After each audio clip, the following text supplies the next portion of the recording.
పేరు గొప్ప ఊరు దిబ్బ అన్నట్లు పేరుకే హైటెక్ నగర సొబగులు. కానీ తెరిచి చూస్తే అన్ని పై మెరుగులే అన్నట్లుంది హైదరాబాద్ కుత్బుల్లాపూర్ నియోజకవర్గం పరిధిలోని సూరారం డివిజన్. అక్కడి జనాభాకు అనుగుణంగా రోడ్లు, డ్రైనేజీ వ్యవస్థ వంటి మౌలిక వస్తువులు లేక ప్రజలు నిత్యం నరకం అనుభవిస్తున్నారు. ఇబ్బందులు తీర్చమని అధికారులకు విన్నపాలు సమర్పిస్తే పన్నులు వసూలు చేస్తున్నారే తప్ప పరిష్కారం చూపట్లేదని స్థానికులు ఆగ్రహం వ్యక్తం చేస్తున్నారు. అది కుత్బుల్లాపూర్ నియోజకవర్గం.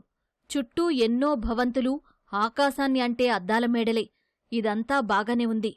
మేడిపండు చూడు మేలిమయ్యుండు, పొట్ట విప్పి చూడు పురుగులుండు అన్నట్లు అక్కడ ఎన్నో సమస్యలు కనిపిస్తాయి.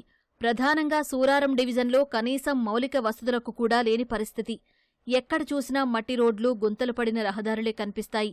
ఇక వర్షాకాలం వచ్చిందంటే చాలు, అడుగు బయట పెట్టాలంటేనే వెన్నులో వణుకు పుట్టేస్తుందని స్థానికులంటున్నారు. రోడ్లు, డ్రైనేజీ వ్యవస్థ లేనందున వర్షం పడినప్పుడల్లా నరకం అనుభవిస్తున్నామని స్థానికులు ఆగ్రహం వ్యక్తం చేస్తున్నారు. మోరీ లేకున్నా, డేనిస్ లేకున్నా మాకు డేనిస్ ట్యాక్సులు కటింగ్ అవుతున్నాయి. దాన్ని ఏంది అడిగితే మాకు ఫండ్స్ లేవంటారు, శాంక్షన్ అయినాయి అంటారు. మరి తిరిగి మా చెప్పులు ఎరిగినాయి పనులు అవుతారు. అధికారులు మాకు స్పందించలేరు. దీన్ని మాకు తొందరగా అమలు చేయాలని గవర్నమెంట్ కోరుతున్నాం. మెయిన్గా ఇక్కడ సమస్య వచ్చి మాకు డ్రైనేజీ అండ్ రోడ్డు. యాక్చువల్గా ఏంటంటే మేము అందరం వాటర్ ట్యాక్స్ కడుతున్నాము HNWSSBకి. మేము 670 రూపీసే మేము కడుతున్నాం అరౌండ్. ఆ బిల్లు చూస్తే అందులో మాకు సివరేజ్ ఛార్జెస్ కూడా ఉన్నాయి. కానీ ఇక్కడ అసలు ఆ సివరేజ్ వర్క్ అలాంటిది ఏం లేదు. సూరారం డివిజన్లో రోడ్లు లేక తీవ్ర ఇబ్బందులు ఎదుర్కొంటున్నామని స్థానికులు ఆవేదన వ్యక్తం చేస్తున్నారు. కాలనీలోకి స్కూల్ బస్సులు రావట్లేదని స్థానికులు తెలిపారు. సొంత వాహనాలపై తీసుకెళ్తుంటే గుంతల రోడ్లపై నీరు చేరి జారిపడిపోయే పరిస్థితులు ఉన్నాయని డివిజన్ ప్రజలు ఆవేదన వ్యక్తం చేశారు. వసతులు లేకపోయినా ట్యాక్సులు మాత్రం వసూలు చేస్తున్నారని ఆగ్రహం వ్యక్తం చేశారు.